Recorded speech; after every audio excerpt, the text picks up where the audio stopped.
Welcome back, everyone. I am Clayton Captain Flowers Reigns, and joining me for this cast is Joshua Jat Leesman. What's going on, man? I mean, it's good to be here back in the, we call this one the theater, I believe, instead of the arena. And I actually love casting here. It's such an intimate feel. We're very close to the players, and Phoenix 1 vs. Echo Fox is an important match for playoffs. Very close to the players, right next to the fans. It's going to be a good series today because for our next match, like you just said, we've got Phoenix 1 taking the stage against Echo Fox. Yesterday's stunt premiered as Phoenix 1's new support and aided his squad in taking down FlyQuest. Yeah, and credit where credit is due for Stunt. It was a debut. He was a sub on Dignitas, who was a team battling for playoffs, into a team that's third place, and he performed really well. Another surprise from yesterday's game is also Meteos hard carrying that game on Elise. Actually looks to be rounding into really good pro form, even though he came from streaming a few weeks ago. And some kind of speculated that with Adrian gone, Phoenix 1 would then kind of immediately start Inori. But because Meteos has been looking so comfortable on the team, I'm almost wondering if they're going to be continuing to play Meteos in a sense of if it's not broken, don't fix it. Good work. Then you look at Echo Fox, who has found their value in rookie jungler Acadian, although he has had his ups and downs. He definitely has, and it's been down lately. At the start of the split, Acadian was an absolute monster, maybe even in an MVP conversation. But the last couple of weeks, he's been extremely inconsistent.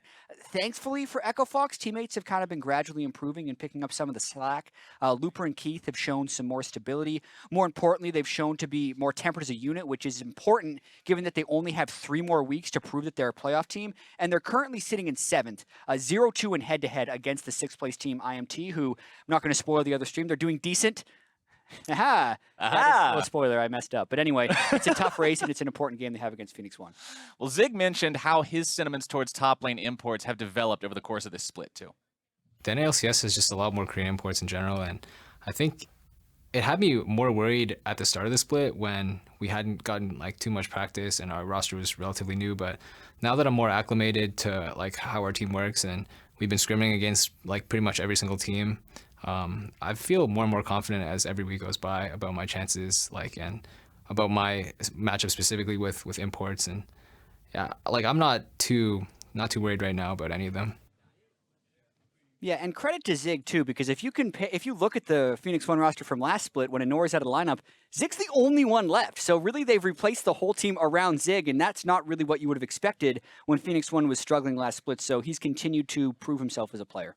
Definitely been doing a good job lately on that Phoenix 1 lineup. And speaking of lineups, let's go ahead and get into the starting lineups for today. On the blue side, it's Phoenix 1 with Zig in the top lane, Meteos again in the jungle, Ryu mid, Arrow bottom, Stunt on support, and Coach Fly. Absolutely. And on the other side of the rift is Echo Fox with Looper, the big offseason acquisition, in the top lane, Acadian in his rookie split in the jungle, Froggen steady as ever in the mid lane, bot lane is Keith and Gate with Tim Kiro, their coach.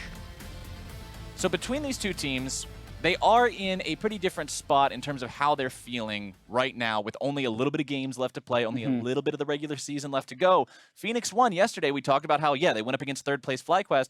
They were also third place Phoenix 1 then. They were tied. Yeah. And now they have firmly cemented themselves as the third place team. Meanwhile, Echo Fox, they're battling for that lower end of the playoffs. Exactly. Both teams still need to have that important amount of games. Third place is a good place to be. Obviously, Phoenix 1 would love to try and make a run for second, but they're the most comfortable of anyone. And you have to hope that they don't get overconfident here since they've beaten their main competition, so to speak, for that third, fourth spot.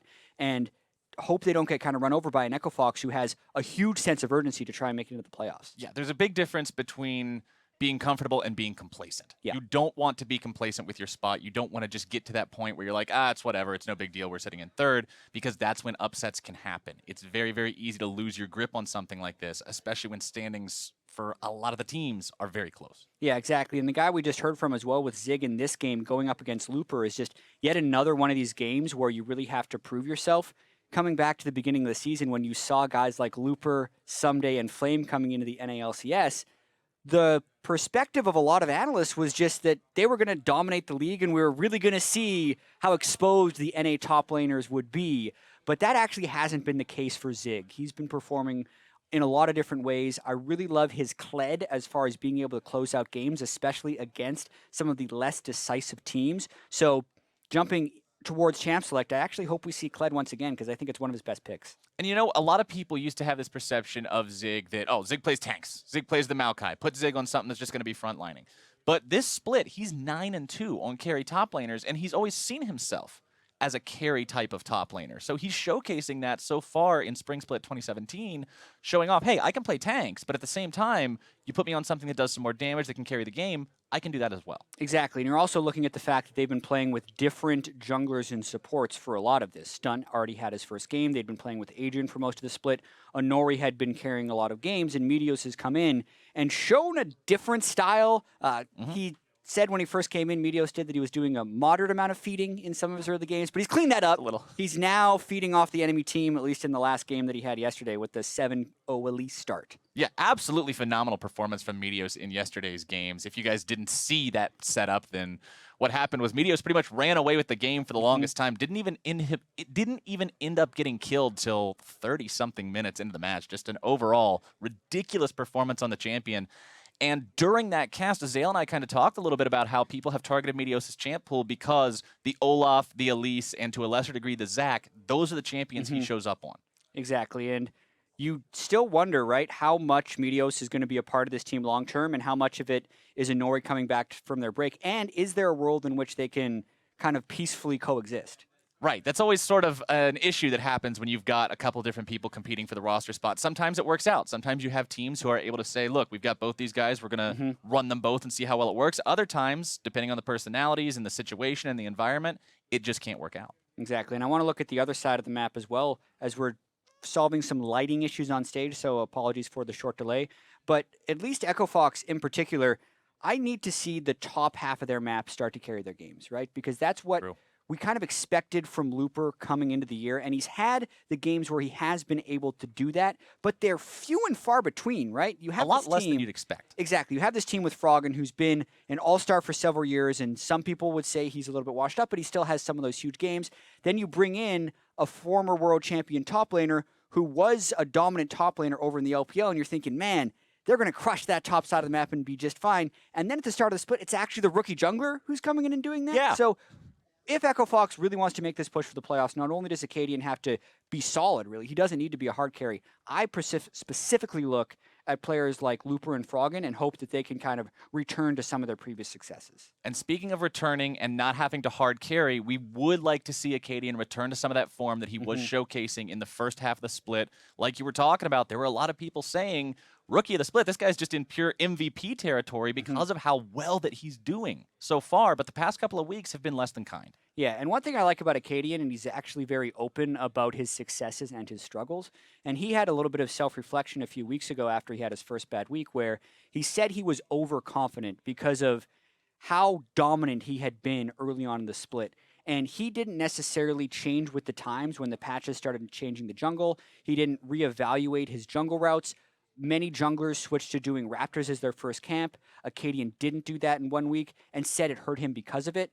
But the way League of Legends works is it's not like you can just recognize, oh, I've been slacking these last few weeks, and immediately jump back and be ahead of everyone else. So it's almost, in my opinion, like Acadian is still kind of playing catch-up for when he got a little bit complacent because of how successful he was being. Right, recognizing it's very important. Being able to say, look, I've been kind of behind the curve here. I'm not really paying as much respect towards the shifts as I should be.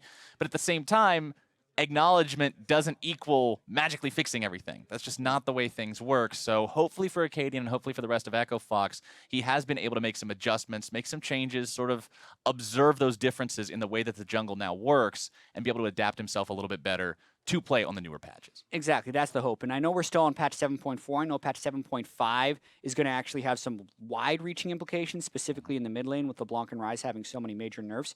But even in this patch, there is a small difference, right, between Meteos, who's been doing a lot of Elise, which is one of the newer picks, or Acadian, who is pretty much just going for those physical damage carries and not having nearly as much utility. So I wonder how that's going to develop, especially as the rest of the game changes, but we really don't know any of these things yet. Yeah, these are all just speculation that we have to make based on the way that the players have played before, based on the champions that they like to play, the styles they like to play, and Acadian is one of those kinds of players that we've seen carry harder than others out of the jungle. Even just the differences that he makes, that he has on specific champions, when you compare other players on those champions, he was the one person who steadfastly stuck to the wings second evolution on Kha'Zix a lot longer than everybody else did because he was like, I want to go in, I want to reset, and I want to get these kills. Yeah, and it spoke to the mentality that he had early on in Echo Fox, where they still haven't necessarily fully broken out of that, where Acadian was the hard carry early on in the split, and everyone else was kind of looking to support him The main people we haven't talked about yet, apologies again, apparently there's a lighting delay still going on stage. Keith and Gate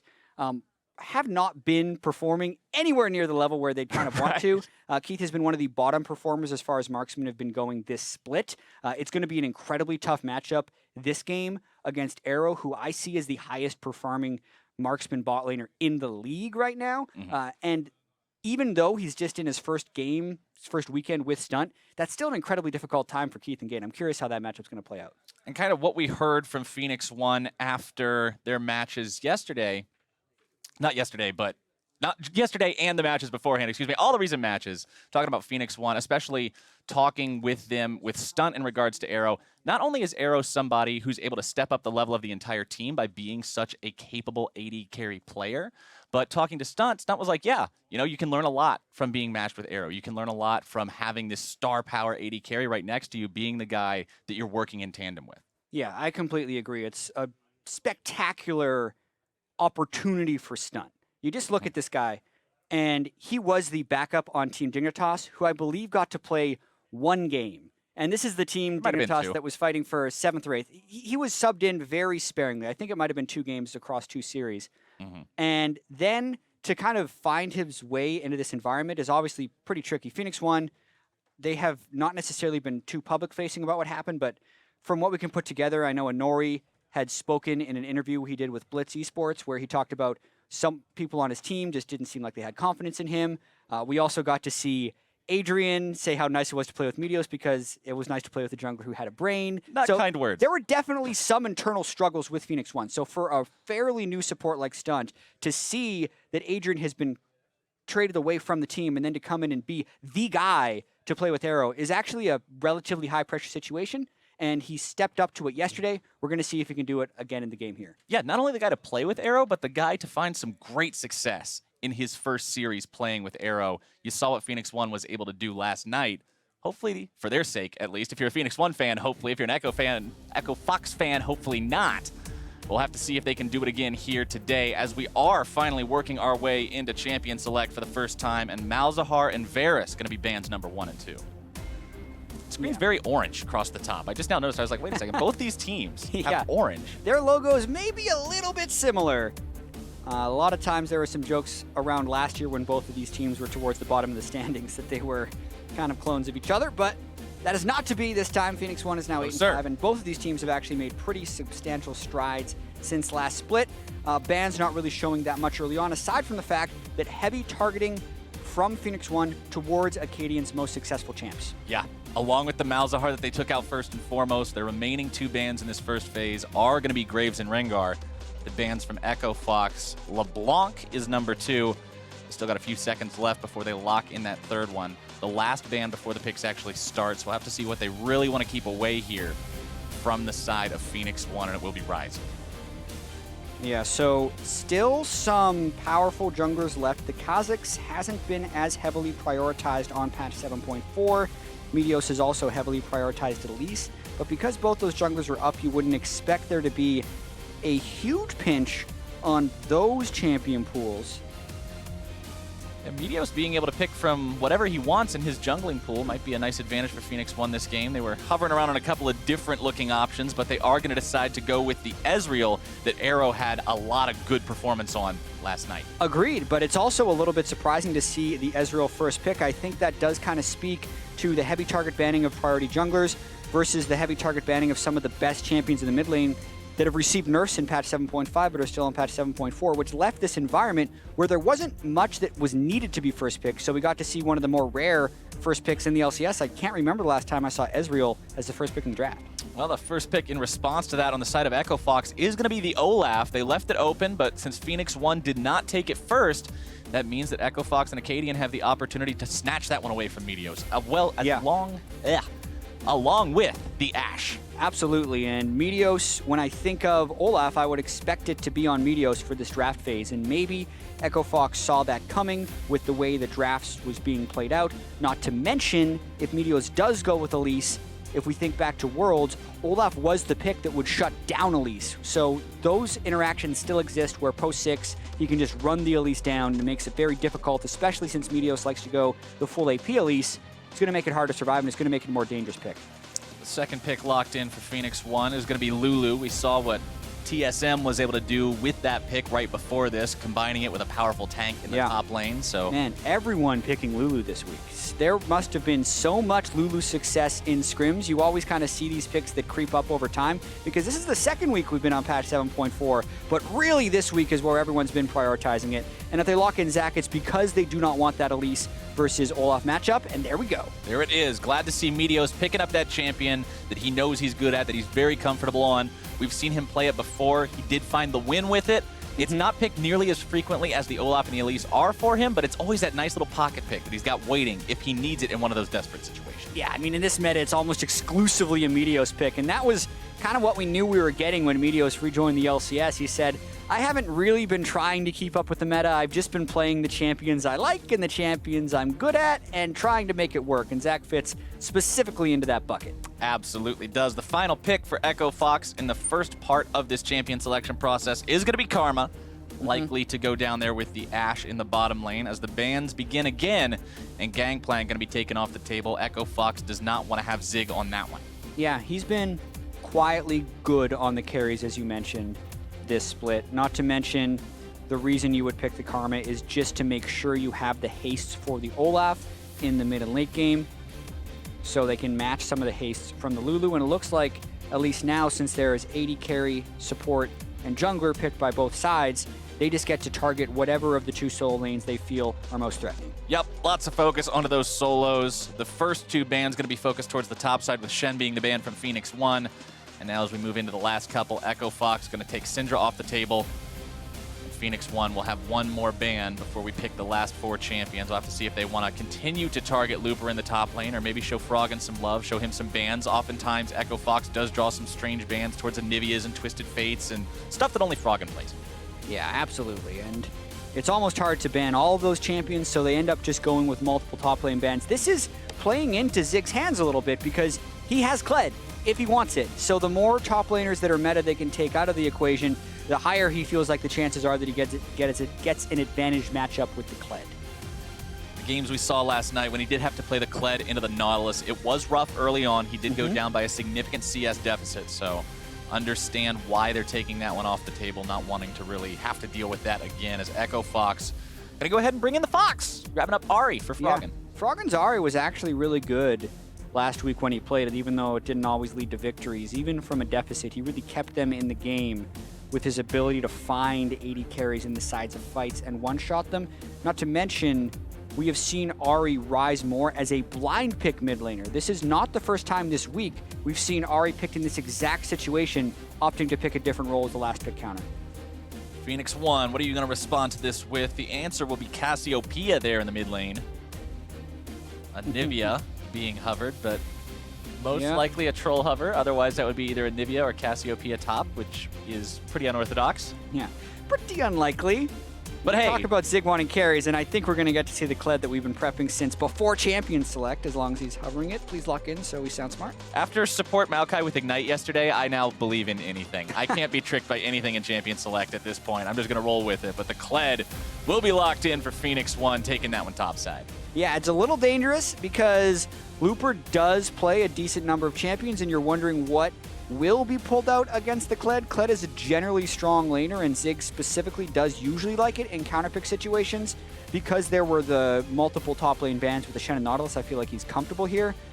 But Renekton could potentially be a really tough matchup. Renekton versus Kled, carries there in the top lane, and we've talked about it before with Looper and how he performs on this team. Generally seems like he's more in his element when he's on something with some carry potential, as opposed to just the raw tank. Yeah, I mean, he also has his own flavor. The way Zig has his Kled pick, Looper has his Synth pick that he has a World Championship skin with. So there is that element to it, and Renekton does have some strong 1v1 potential. So if Looper is unable to have the great team plays, which has been a little bit lacking this split, being able to potentially bully the lane with Renekton does fit in quite well. And in the series that they played versus Liquid last week, where Fox ultimately took the win, ended up going 1-for-1 on their week, Looper's Renekton performance was huge in their wins. Both games, Looper did just an absolutely ridiculous job on this champion to be able to make sure they were able to find that win. So do not expect him to not have an impact on this game. Yeah, I mean, even just looking at the overall team compositions, it does look like Phoenix One has a little bit more thrown into the team fight initiation, whereas Echo Fox with the Ahri and the Renekton are potentially a little bit more lane focused with some flanks. But overall, if Looper gets huge, it's still going to be that tank, and they're relatively balanced team compositions matching up against each other. Yeah, both these top laners can be a big threat if it ends up getting to the point where one of them is significantly far ahead of their counterpart. And that's just going to be a nightmare scenario that both teams have to keep in mind and prevent that from happening for their opponents. Yeah, absolutely. So I want to see how Froggen can match up against Ryu in this match as well. Right, we're loading on to Summoner's Rift now for the first time today for Echo Fox versus Phoenix One. Only one can walk away with the victory. Phoenix One wants to climb further and further towards the very tip-top of the ladder, and Echo Fox really needs to secure that lower end of the playoff spot for themselves. Everybody's working their way out of the summoning platform, and it looks like we're going to see a pretty standard fan out, as is pretty much par for the course, game number one. Yeah, as is customary. Sometimes you'll see the teams that have the Thresh or the Alistair that can really secure you a kill level 1 without completely messing up your skill order be worth it. But not in this situation because there are no super epic level 1 spells that can guarantee a kill. No, not really a whole lot of anything. A bear trap on a rope, maybe a volley that would slow someone down by 3% or however Ashe slows you down at level 1. Not really a lot of tools to be working with. Yeah, if they were to all clash in at level 1, I mean, you can definitely start doing your analysis on this. Like, the Karma level 1 is ridiculous. The Olaf Axis level 1 is also great, but those are slows over a long period of time. So once again, not worth the risk, especially when they're just going for a neutral level 1 and both junglers want to get their start. A couple of wards thrown down. Acadian just wants to make sure that nobody's going to come mess with him as he tries to grab these chickens early on. You mentioned him not adapting to this start earlier, but now he's all caught up, going to be working out exactly how to make these routes be effective. Meteos will be doing the same thing at his Raptor camp, Stunt and Arrow, just sticking around to make sure nobody tries to do the same thing to them.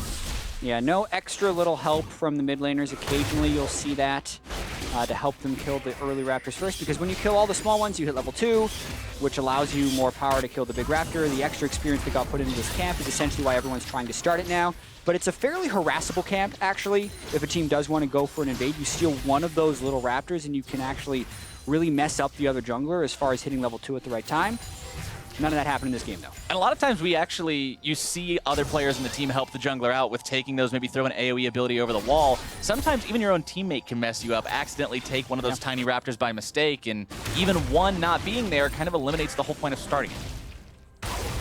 Meteos grabbing his own red buff, now going to be working his way around. And one thing that you're going to have to keep in mind if you're on Echo Fox this game is all the unorthodox gank patterns that Meteos can take with that incredible range on the Elastic Slingshot. Yeah, most of it, I feel like, is Zach's ability to gank the mid lane.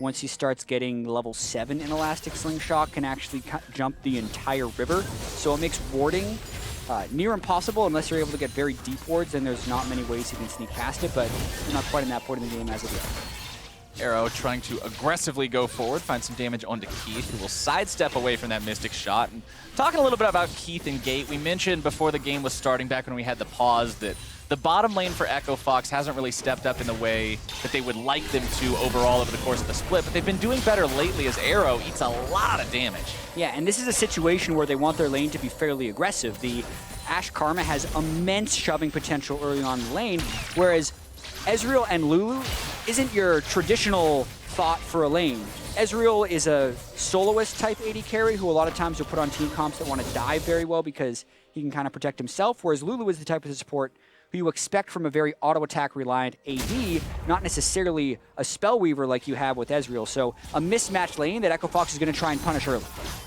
Acadian hanging around the bottom lane. It would be a very risky dive if they decided to go for it, so he'll just walk himself out, not really finding a real opportunity there.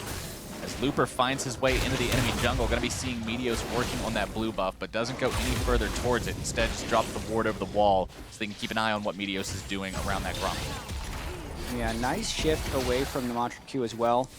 The ward speaks well to how Looper is controlling that lane early.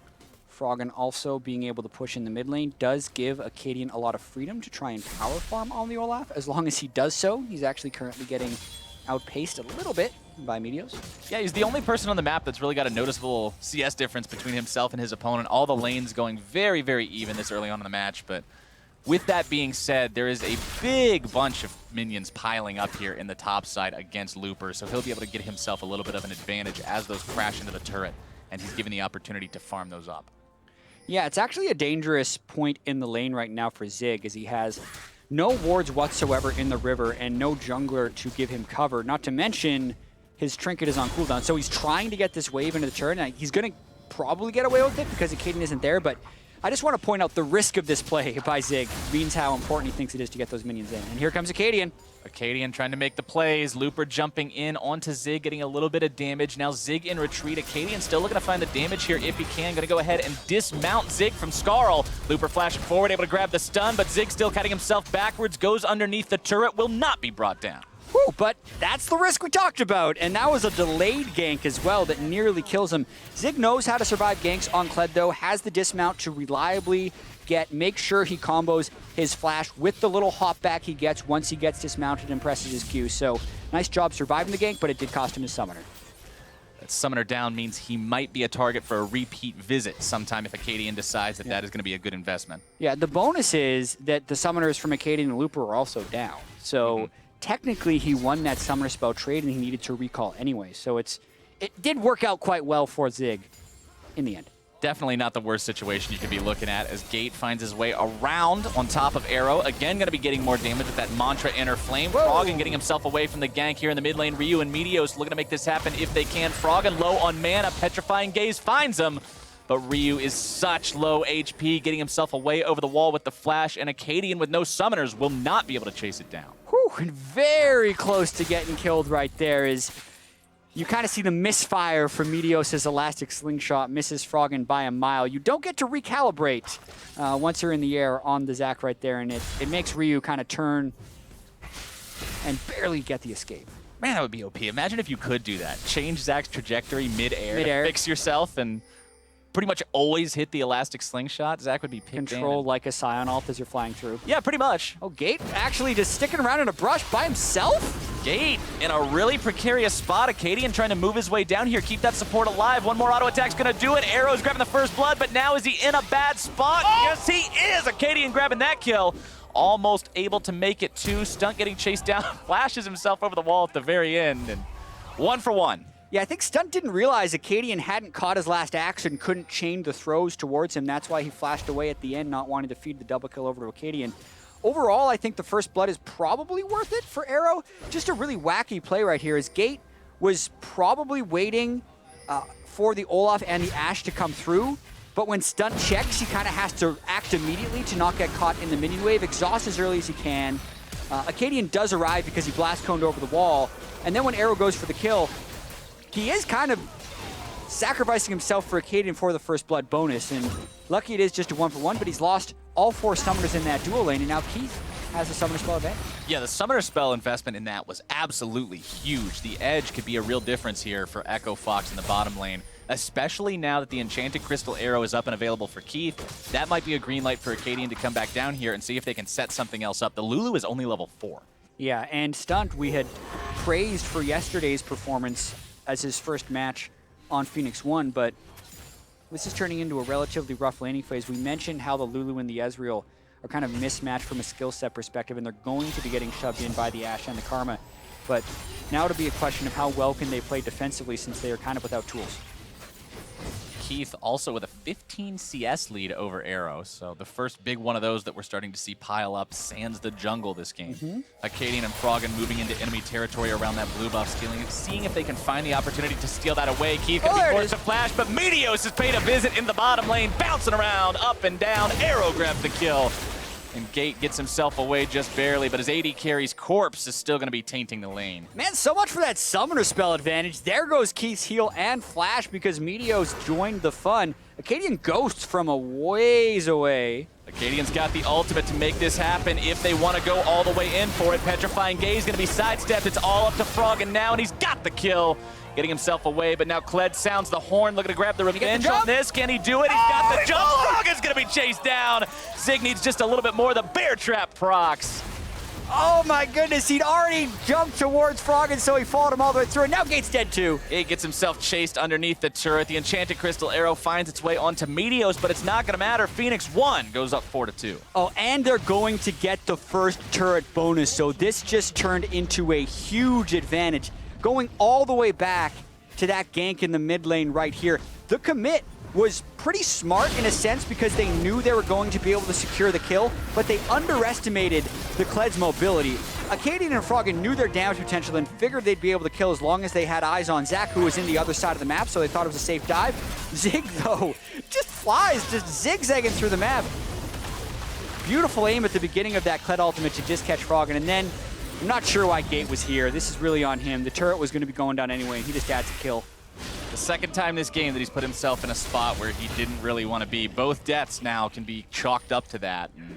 Considering that means that you could have avoided both of them, that's something that he's got to make sure that he's not allowing his opponents to continue to do as this game goes on with 1,500 gold lead and now a Cloud Drake under the belts as well. Phoenix 1 is looking solid 10 minutes into the game. Yeah, and look at all the wards they put in the lane in the bottom side. I wouldn't call this the most efficient use of wards, but they definitely exist. So if Zig does want to teleport in, that's the play, because there's no way Keith can farm that wave safely while those wards are there.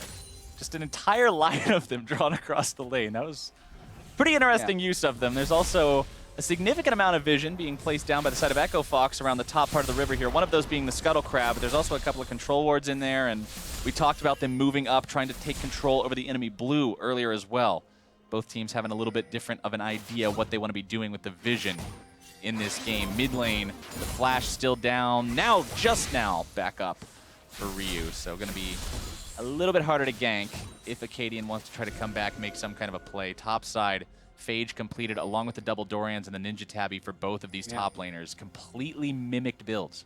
Exactly, and Zig is just the one who's had more map impact early on in the game. I do want to just double back on the ward point right there. The reason those wards were placed in that way is because Stunt had his Sightstone and was going to be recalling anyways, and he didn't have any other huge wards on the map, so he just says, I'm going to give as many teleport locations as possible.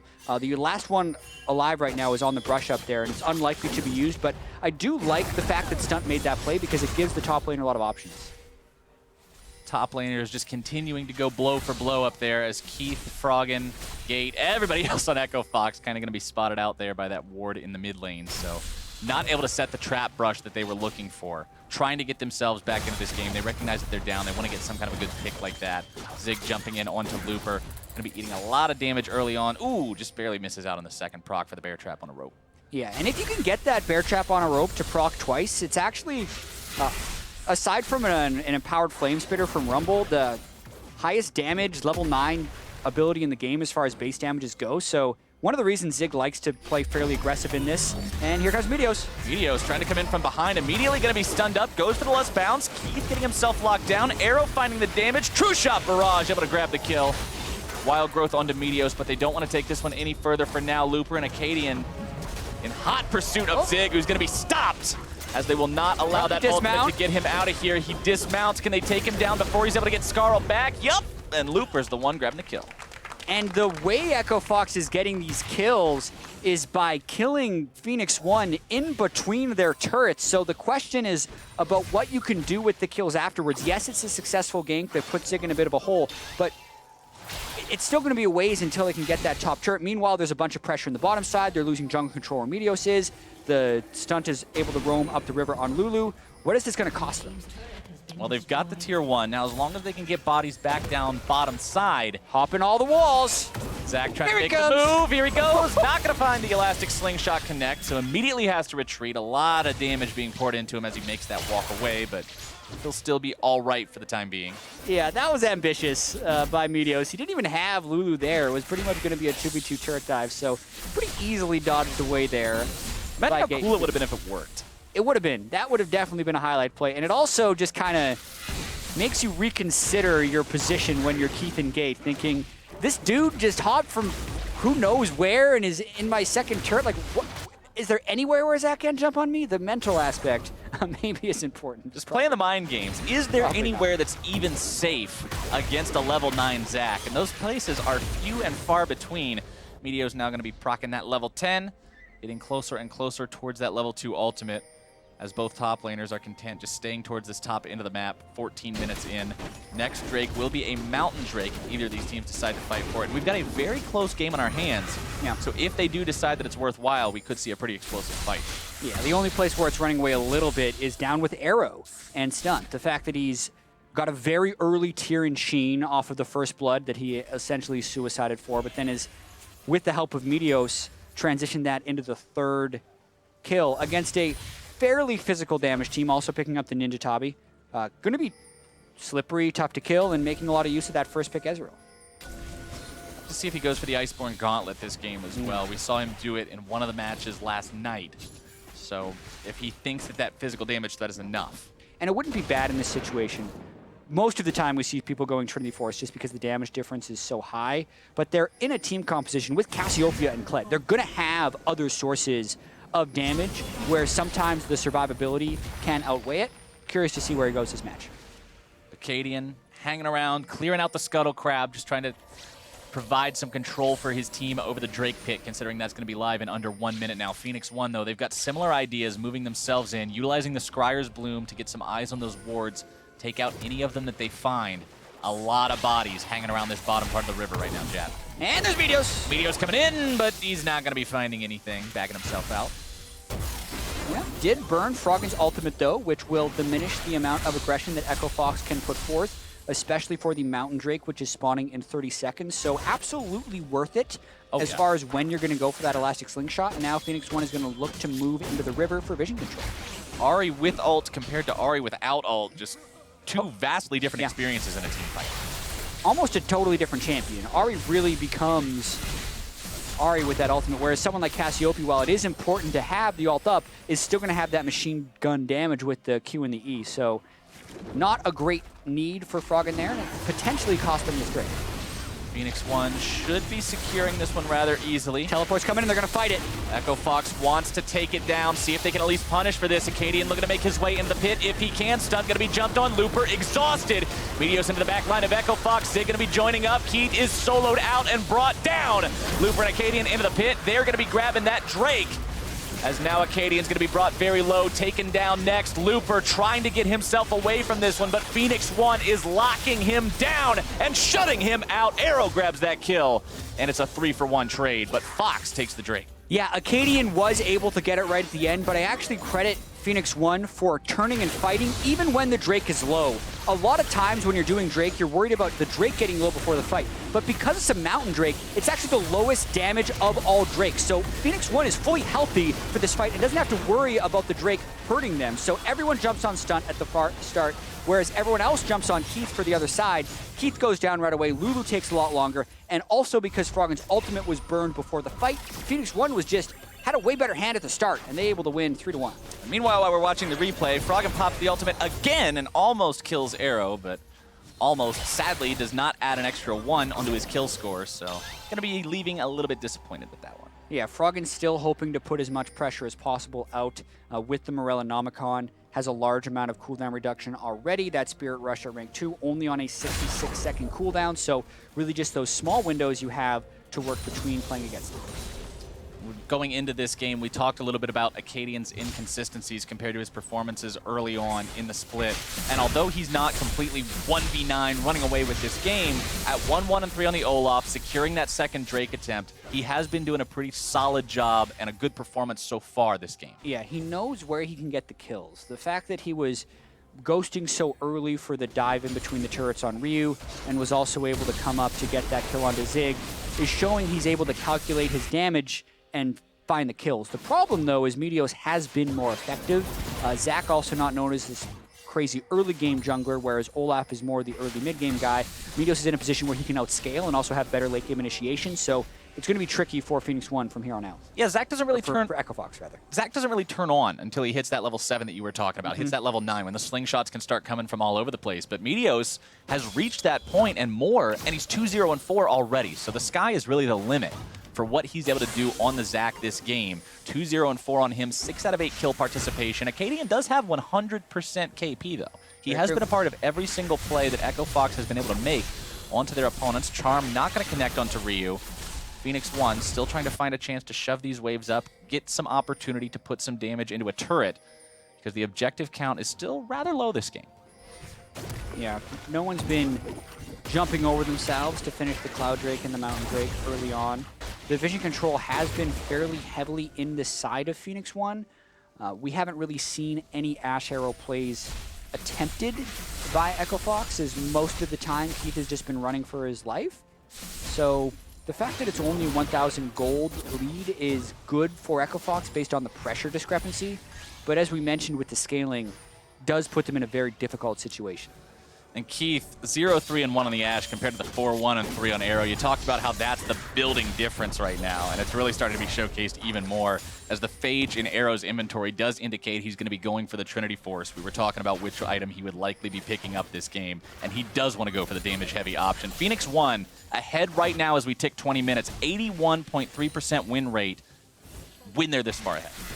Yeah, with a lead at 20 minutes, and this lead is one of the smaller ones you can imagine, 1,300 gold. But small scaling advantage if Zig can avoid getting picked off. He might actually have to give up this turret. Looper and Froggen will not be allowing him to stick around without some kind of a fight.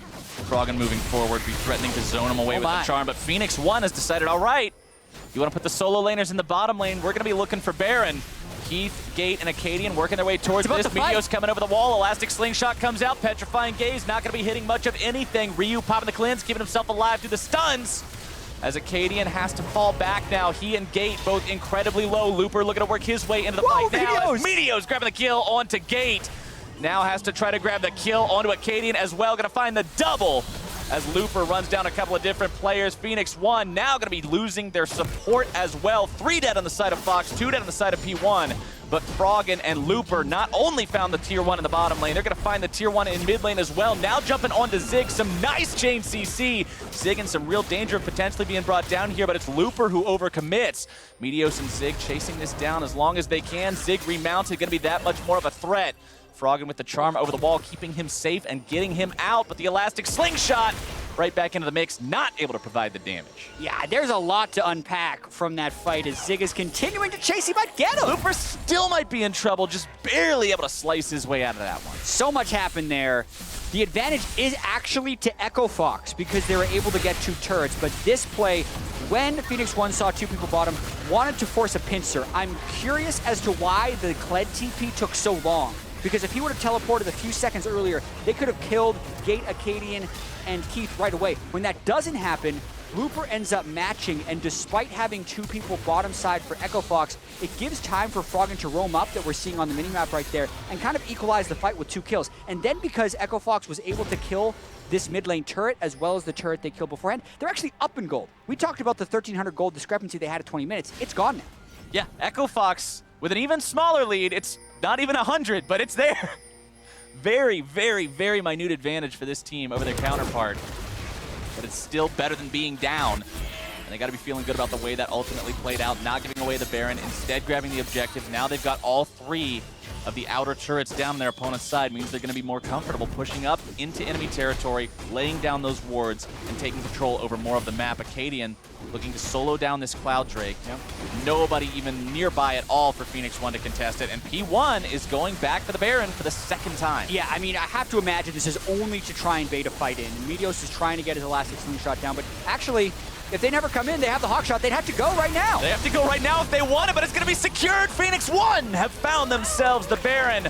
But now the fight is going to be breaking out in earnest. Looper going in, but he's all alone. He's going to be turned into a nice pair of boots before it even starts. Meteos now the target as Echo Fox trying to get themselves out of a really precarious spot. Phoenix 1 have been able to find one. Can they find more? Acadian running into the fight. Ragnarok berserking. Arrow exhausted over the wall, finds the damage as Froggen's going to be juggling around. The more damage pouring in. Phoenix 1 have found 4. And Acadian, the last man standing.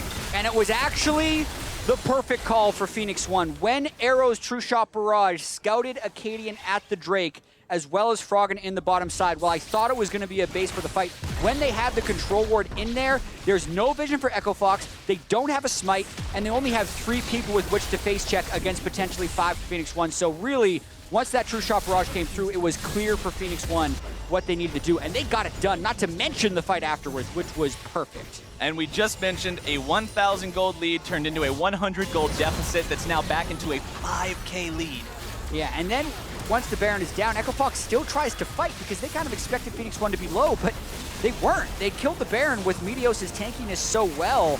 A bunch of damage gets trying to bird into Meteos for really nothing while Looper is down. And then Froggen actually tries for the re-engage, but at what cost? They were already in a 5v3 situation. Meteos has the Let's Bounce ready, completely finishes off Keith on the backside of that fight, and it just goes from bad to worse. Yeah, Fox could have got away after only losing Looper. They might have been Oh, all man. right, but now Keith is going to be jumped on. Meteos and Zig with no mercy. True Shot Braz just comes through to prove a point, as Phoenix 1 now have a 5 versus 4 push opportunity for the next 30 seconds. The enemy without their AD carry is going to have a hard time repelling this attack. Yeah, with the Baron minions, the difficulty of Echo Fox trying to find an advantage fight right here is just massive. Meteos can threaten from over the wall with Elastic Slingshot. If Echo Fox tries to defend, it's in trouble. They're pulling the trigger already. Acadian going to be bursted low. There's no way Ragnarok's getting him out of that one. Looper having to run away as well. Echo Fox with absolutely zero chance of defending this. The tier 2 is done. Tier 3 now the target. Charm's coming out, but what do those even do? It's not going to be solving any of these problems. Meteos with no fear in his heart whatsoever, just Elastic Slingshot time and again into these back lines, zoning Echo Fox away and allowing Phoenix 1 to take the in-hit. And I have to credit their lack of hesitation with these turret moves. It's one thing to watch Phoenix 1 with the Kled, it's another to watch them with Kled and the Zac. They're just flying in anywhere they can. Froggen now trying to run away. In some trouble, he has Spirit Rush. Zig trying to jump on top of him, finding the damage. Joust into Joust, a little bit more will do it. Meteos looking to chase it, can't quite find it. The flash and the ulti having to be used. Wild Growth onto Meteos to keep his passive safe. Arrow now in a pretty forward spot, but Gate's gonna be jumped on. A rampage for Arrow. Ryu popping the shield, Acadian drops.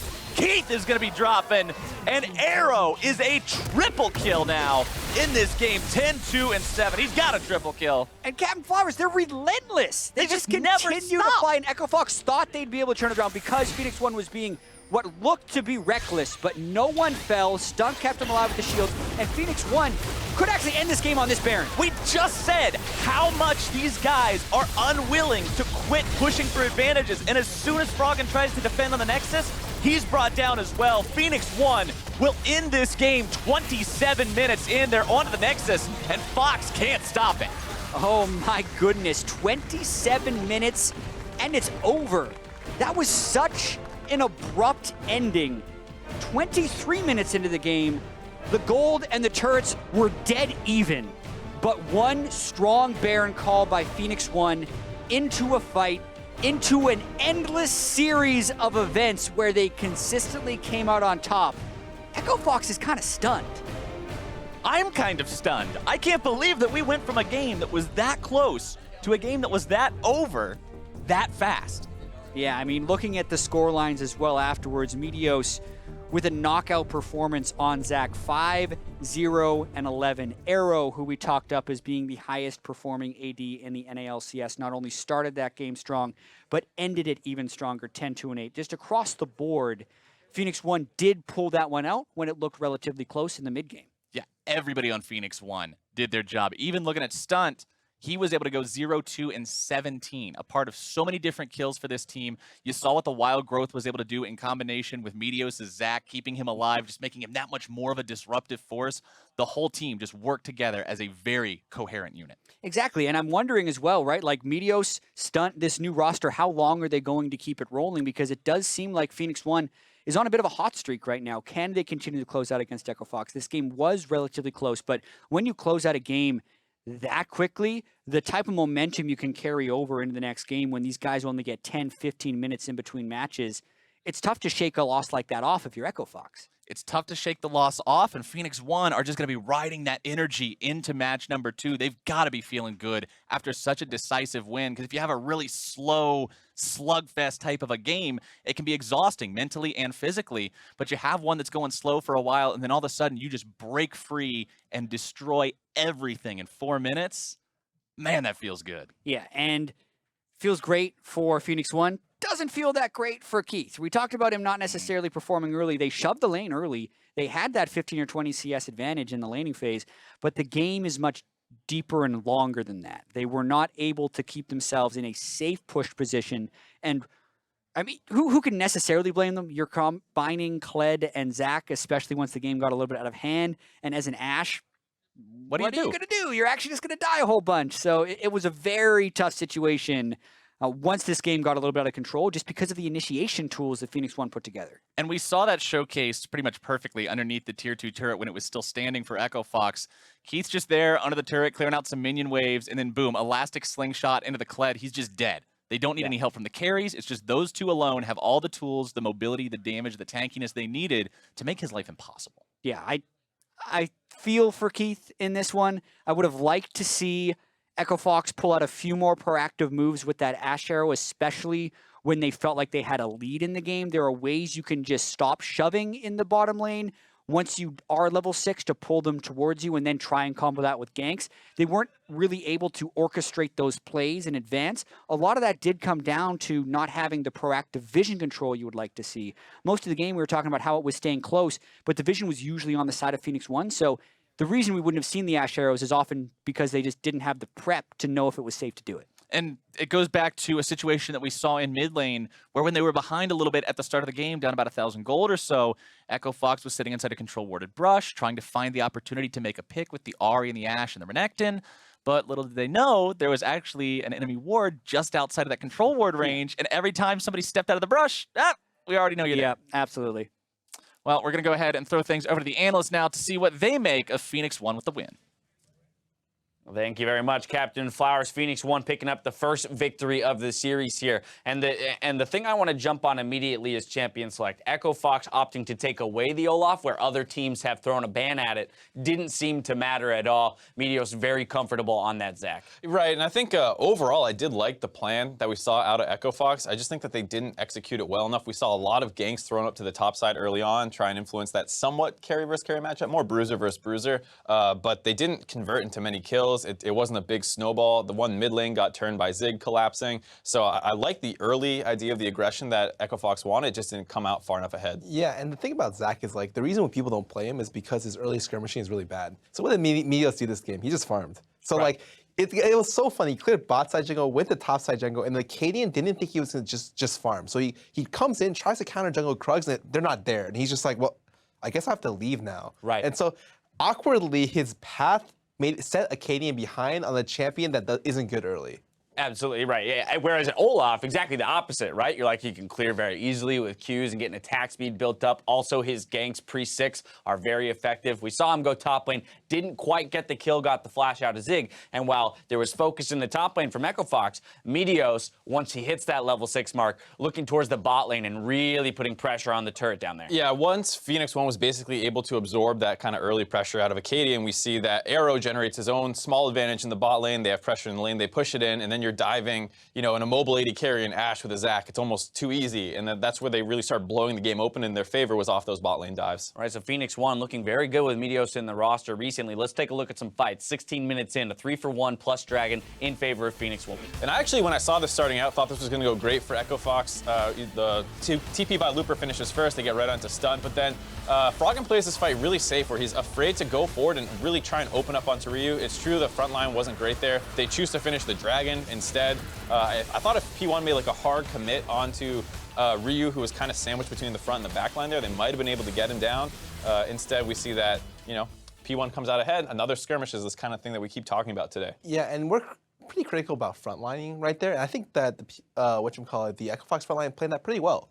And like they set up a position, it's just that the TP came down, and then Froggen and Gate were pretty scared to overcommit onto a dive. What happens was just 2 people died for it, regardless, and it still ended up being a pretty bad play. Now jumping set. Oh, you got something to Oh, add? I was just gonna say, I think the only thing is just focus on the fight. They like turned onto the Dragon. You can give up the Mountain Dragon potentially if it's winning a fight hard. All right, let's jump 7 minutes forward. 23. This is a 4-for-1 plus Baron now for Phoenix One. So fights around the objectives, both getting the kills and the objectives. Yeah, so themselves. Phoenix One starts with this getting the Baron first, and they just get hard though by Looper, who frontlines pretty poorly here, overcommits way too hard. Kled ults back in, speeds his team up, and then it's just an easy cleanup for the rest of the team. Kind of interesting to see a Kled ult mid-fight. Yes. I mean, even then, looking at this play, Froggen finally actually does a lot of damage. However, he's not able to solo carry when they go in so late and their front line is already dead. And I think that's something we've been critical of Looper in recent weeks is his actual frontline play. It's hard to know if it's communication issues, general play style. I think Looper's a pretty aggressive guy, but you see them going on that Baron, and it's way too easy for Cassiopeia to be like, oh, there's a Renekton diving me alone. I don't have to worry about anything but this one stun. And then you just melt him down. So I think there was a big miscommunication there. Right, a guy who was under the radar at the beginning of the split, now probably right in the middle of the radar. Arrow picking up player of the game. Can't say enough about this guy and his, his growth throughout the split. Probably the best AD carry that we've got in the league as of right now. You mentioned just the fact that he's able to establish small advantages in the lane prior to Meteos's interactions and intervention for the turret dives. On a champion like Ezreal, he's really shined. Yeah, I mean, Scar and I were going back and forth a little bit about who deserved more credit for those kind of dives that were going on in the bot lane. He was pro Meteos, I was pro Arrow. Looks like I win. Arrow gets player of the game. I mean, I will never argue against Arrow Yeah. because I think I've been hyping up Arrow since week 2 or 3. This guy has looked like a monster, and I'm waiting for the shoe to drop, for him to have like a bad series or like a bad week, and maybe to be like, of course he's not that good. But honestly, he's just been very impressive. They're first picking Ezra right now for us. That's what I was about to say. The meta's changing. Like, that was one of the things people were like, well, maybe it's like a Jhin, Ashe, Varus kind of thing. It's like, nope, he's crushing people on Ezreal now. Right, yeah, I mean, he's happy to play Sivir as well. I mean, he seems to have a very good grasp of at least the champions played at the moment. One last thing I want to talk about is Zig playing the Kled in the top lane. I know you were very intrigued by the Kled Renekton matchup, knowing that Zig has a lot of confidence playing that champion into many different things. Well, Zig's post-game interview from, I think the other day, he personally said that he thinks that Kled has favorable matchups into both Rumble and Renekton. I don't even know if that's necessarily true. I think that's actually wrong. However, I think that his ability to play the unique champion is good, very, very strong. And so because he's strong in the champion, he makes it look like it's a good, favorable match. And just to touch on champion unfamiliarity, we saw that when Zig turned that play in the mid lane, Froggen flashed after the Kled ult had locked onto him, and at that point it's too late to get away. So you see that like you sometimes get kills on newer, kind of weirder champions if people are not used to playing against them. Yeah, very much so. So Phoenix 1 getting the first victory here. We'll see if they can close it out in our second game of the series, or if Echo Fox can strike back and bring us to a game 3. Game 2 coming up right after the break.